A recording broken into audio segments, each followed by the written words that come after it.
আসসালামু আলাইকুম দর্শক, এই কথা তো সত্য যে জুলাই আগস্ট আন্দোলনে আওয়ামী লীগ সরকারের আইন শৃঙ্খলা রক্ষাকারী বাহিনীর সদস্যরা বা আওয়ামী লীগের পেটোয়া বাহিনীর যুবলীগ ছাত্রলীগের সদস্যরা গুলি চালিয়েছিল আন্দোলনকারীদের উপরে, কোনো ভুল নেই। কিন্তু আমরা কি শুধু এটুকু নিয়েই পড়ে থাকবো? নির্মোহ দৃষ্টিকোণ থেকে, নিরপেক্ষতার জায়গা থেকে যদি আমাদেরকে বিচার করতেই হয়, নির্মোহ আলোচনা করতেই হয়, তাহলে আমাদেরকে এ প্রশ্ন তুলতে হবে এবং রহস্যের জট খুলতে হবে যে 7.62 ক্যালিবারের বুলেটগুলোর কথা বলা হচ্ছে যে এই বুলেট ব্যবহার করা হয়েছিল স্নাইপার রাইফেলের মাধ্যমে, এবং এটা অবশ্যই সত্য। তাহলে সেই হত্যাকাণ্ডগুলোর সঙ্গে আর কারা জড়িত? আপনারা নতুন করে জেনেছেন যে গত বুধবার আব্দুল্লাহপুর, রাজধানীর আব্দুল্লাহপুর বাস স্ট্যান্ড সংলগ্ন এলাকা তুরাগ নদীর পাশে দক্ষিণ পাড়ের মাটির স্তূপের উপর থেকে 20 রাউন্ড 7.62 ক্যালিবারের বুলেট উদ্ধার করা হয়েছে এবং এর প্রত্যেকটি বুলেটের গায়ে লেখা ছিল BOF, অর্থাৎ বাংলাদেশ অর্ডিন্যান্স ফ্যাক্টরি। এটি কি ফ্যাক্টরি? এটা হচ্ছে বাংলাদেশ সেনাবাহিনী পরিচালিত সমরাস্ত্র, গোলাবারুদ সহ সামরিক সরঞ্জাম উৎপাদনকারী প্রতিষ্ঠান। তাহলে এখানে যা কিছু উৎপাদিত হচ্ছে গোলাবারুদ সরঞ্জাম, সেগুলো তো সিভিলিয়ান দূরের কথা, পুলিশ র্যাবের হাতেও থাকার কথা নয়, কিন্তু সেটি চলে এলো বাইরে। এই স্নাইপার রাইফেল কারা ব্যবহার করেছে? এই 7.62 ক্যালিবারের বুলেট কারা ব্যবহার করেছে?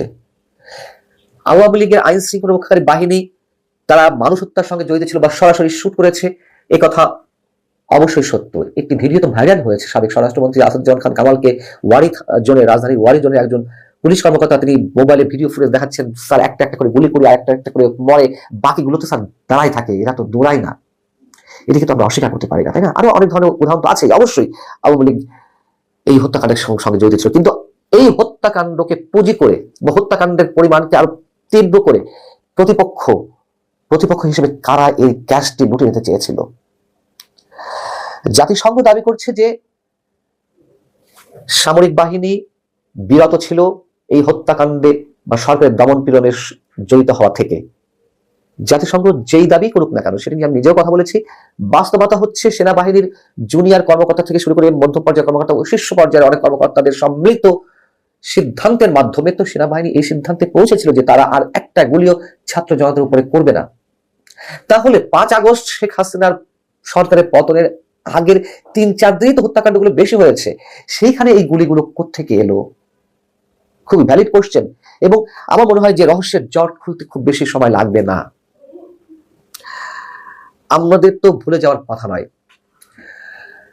8 আগস্ট অন্তর্বর্তী সরকার গঠনের পর 12 আগস্ট তৎকালীন স্বরাষ্ট্র উপদেষ্টা ব্রিগেডিয়ার জেনারেল অবসরপ্রাপ্ত সাখাওয়াত হোসেন তিনি গিয়েছিলেন আহত আনসার সদস্যদের দেখতে, এই আন্দোলনে বা গণঅভ্যুত্থানে যারা আহত হয়েছিলেন।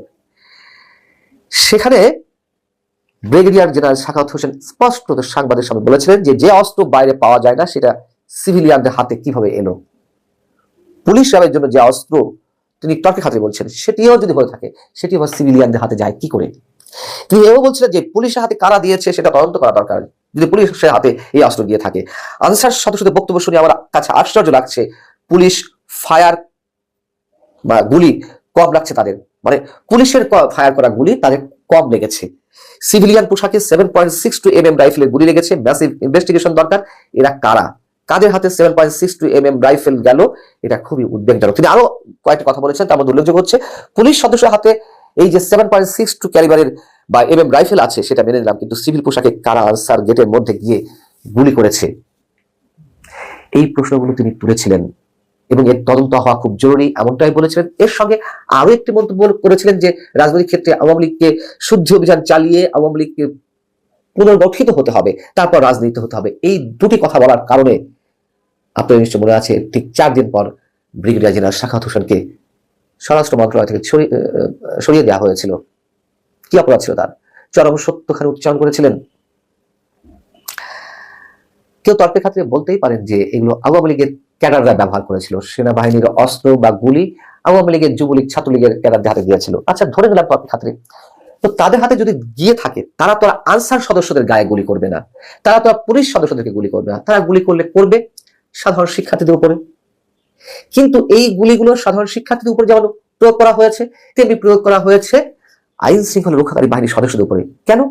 একে পুলিশকে দুর্বল করে দেওয়া, পুলিশকে হত্যাকাণ্ডের মধ্যে ফেলা, আরেকটা হচ্ছে সাধারণ শিক্ষার্থীদের উপরেও এই বিশেষ তৃতীয় পক্ষ বিশেষ সুযোগ সন্ধানী গোষ্ঠী গুলি চালিয়েছে হত্যাকাণ্ডের তীব্রতা বাড়ানোর জন্য, নিহতের সংখ্যা বাড়াতে।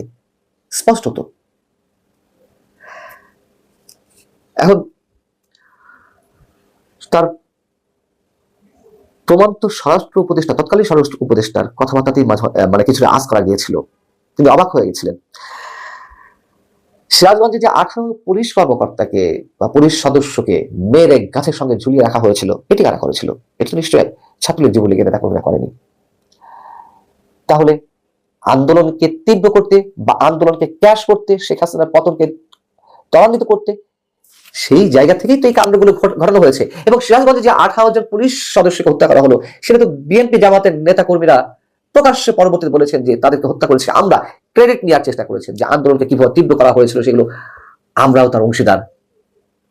এবং জাতিসংঘ যে রিপোর্টটি দিয়েছে হত্যাকাণ্ডের 15 আগস্ট পর্যন্ত, সেটা যে চরম পার্শিয়াল রিপোর্ট, এক চোখা নীতিতে এই রিপোর্ট করা হয়েছে, সে বিষয়ে আগে আলোচনা করেছি। কিন্তু জাতিসংঘের এই রিপোর্টে কেন এই বিষয়গুলো উঠে এলো না?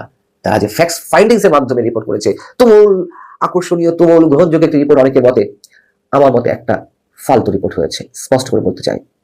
তার কারণ আওয়ামী লীগ স্বৈরাচার ছিল, আওয়ামী লীগ অত্যাচার করেছে, স্ত্রীগুলা চালিয়েছে সাধারণ মানুষের উপরে, সব সত্য। কিন্তু ওই সত্যটুকু গ্রহণ করেই আমরা সব দায়ভার শুধু আওয়ামী লীগের উপরে দিয়ে দিতে চাই না। যা কিছু এখন ঘটছে নিশ্চয়ই সবই সূক্ষ্ম পরিকল্পনা অংশ হিসেবেই চলছে। এবং আমাদের নির্মোহ সত্যটা আলোচনা করা দরকার বাংলাদেশকে বাঁচাতে গেলে, নিঃসন্দেহে। আল্লাহ হাফেজ, ভালো থাকুন সবাই।